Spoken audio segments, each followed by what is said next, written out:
Hello guys, my name is Lady Cat and this is my street food. On today's episode, we'll give you steps for the preparation of peppered snail. First, we went to the market to purchase the snails. Here is how to remove the snail from the shell without breaking it.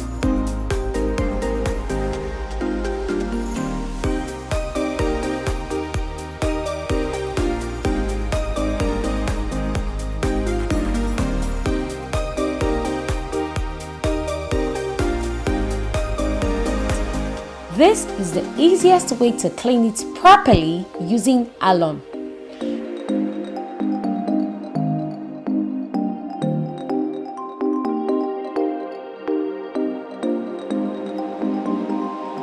We proceed to the market to get the ingredients to cook the snail.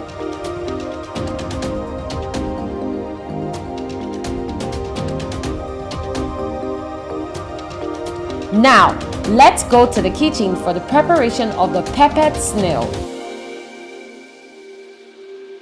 Here are the steps.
Now that it's done, let's get the customers to taste it and see their reactions.